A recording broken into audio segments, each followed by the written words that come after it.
I bought this monitor on Amazon. It was on for very cheap on Amazon Canada. I think it was around $100 Canadian all in, so that's like 70 American. So the company, I guess, is MNN or something like that. Portable monitor M156F01. Okay, so that's the monitor there. I'm gonna set that to the side and see what goodies it comes with. Right, so we get a HDMI to a mini HDMI. USB-C to B, so I guess this would be for, like data purposes. USB-C to C, so this is your like primary data cable, and that's that. Okay, cool. Okay, there's the monitor. So it has this sleeve kind of built into it, like a protective sleeve, like a folio case kind of thing. Okay. So basically it has a warranty, I guess. Cool. So the ports here, we have a speaker on the left, and we have a speaker on the right. Down here we have mini HDMI, so if you're hooking this up to a Nintendo Switch or a console, so some gaming laptops, you can output your RTX graphics over USB-C, but some of them don't support that. Some of them you have to go over HDMI if you want to output to an external monitor and get your RTX graphics or your AMD. Some devices, obviously. Power there, control, so it's one of those up-down type controls there. I don't know what OTG means. Like, it tells me what it means. So it has this it's kind of, I wouldn't say it's flimsy by any means. It definitely, like, this is like a rubberized texture. And you just kind of set it up there. So maybe not like great, set on your lap, because this is, because you can see here, this is kind of foldable. Yeah, like it's going to do that if you're setting it on your lap, but it'll be fine on like a desk. Like you just set it up and leave it alone. Don't manipulate it after. This obviously is just magnetic, so you can take the whole thing out. This is the monitor itself. On the back here we have the Visa, however you say that. So you can mount this and have it permanent. If you want to just have this on an arm or something, and your second monitor. I'm gonna run this under here. Just get out of the way. It's a little bit floppy to get the thing set up. I mean, but once it's set up, you're not going to be messing with it. It's just, it's a 100% portable monitor, so you're going to want to get it set up and then just leave it alone. Okay, so it's a matte screen. Obviously, you can see right off the bat. This is a glossy screen. You can see my reflection in there.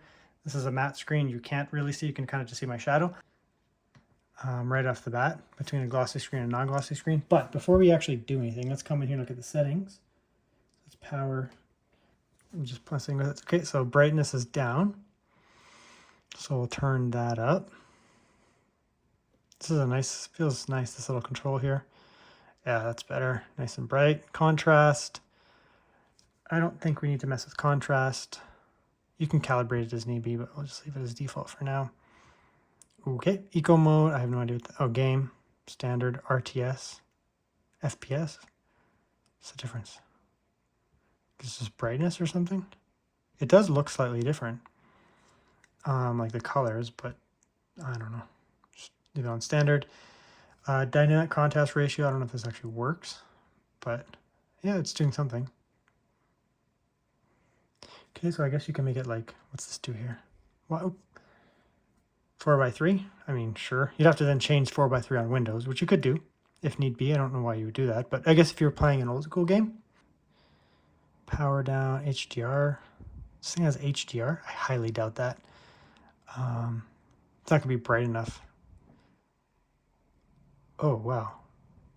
What? Okay, it did something. Okay, so auto looks like that. Off looks exactly the same. And then HDR on does seem to do something. Look okay. So some other colors will pop more, they'll look more vibrant. But we're more concerned about, just how they look. Screen looks crisp enough for 1080p. There's a little bit more green in there. This is a little bit more yellowy, but it's fine. Yeah, so we'll pause there. There's no bloom at all. These portable monitors have come a long way in the past, even like 2 or 3 years. They've really come a long way. I mean, it actually puts monitor manufacturers to shame when you have like $100 portable monitor like this. I mean, it doesn't have all the features and stuff, but there's like no bloom whatsoever on this IPS panel whatsoever. and then you buy an expensive Gigabyte or something like that, and it's like full of bloom, like all over the screen. It looks like crap, right? Look at that, no bloom. It's an IPS panel, so you get really good viewing angles. Look at those viewing angles there, right? Yeah, I mean, it actually looks pretty good.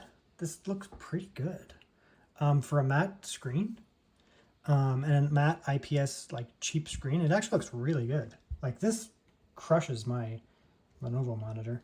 I'm not gonna lie to you, but I will turn the volume up, and then I'll control it in Windows here to see how loud it gets. We'll leave VSync on, I guess.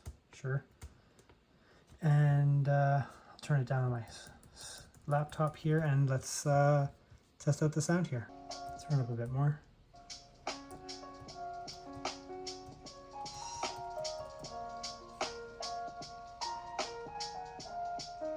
It's 100%. It's loud enough. I mean, it's not going to beat out some high-end laptop speakers, but it sounds fine. There's no, even though it's maxed out, there's no like rattle or tinniness where it kind of like makes that kind of buzzing sound. For monitor speakers, it's actually pretty good. All things considered, it's actually not bad whatsoever. I'm totally happy with the way that that sounds. Oh. And then you walk for a really long time. Not really a long distance. Your character just really wants to savor the moment, I guess. I personally would probably be scared and walking quickly, but hey, I mean, everyone's different, right? Who am I to judge? Eventually we find ourselves in a little cabin full of beds, and don't even think about leaving because that door locks right behind you. So of course you can hook things up over mini HDMI. I mean, if you have a gaming laptop that uses RTX graphics, or like a Nintendo Switch or a PS5 or a PS4 or whatever, you can use the mini HDMI over there. That's totally fine. If you have a laptop that supports USB-C, I'd probably just use that in most cases because you're going to get power and that kind of thing. So I'm actually powering my laptop, so it does have power delivery enough to power the Surface there. So power goes in from the wall, and then my video signal in that goes in and supplies power to the laptop. Okay, so you can see here it's hooked up to my Steam Deck here. It's nice. So it has speakers built in. If you have if you're using a gamepad or something like that, you can put your Steam Deck off to the side, get it out of here, use the speakers here rather than getting kind of weird semi-directional sound from your Steam Deck. And then you can use, a controller like this. Obviously playing with, an Xbox controller or, whatever type of controller you use is going to be way more ergonomic than using, something like this, the Steam Deck. Steam Deck is fine, but, it's pretty big. But, let's just test this out here and see how it looks.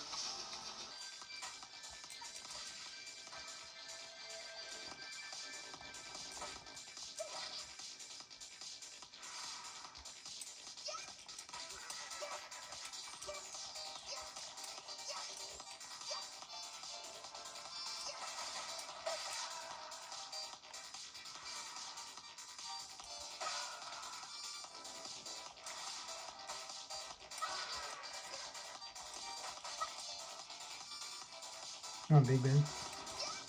Oh, you can't kick through that fire. I guess that makes sense.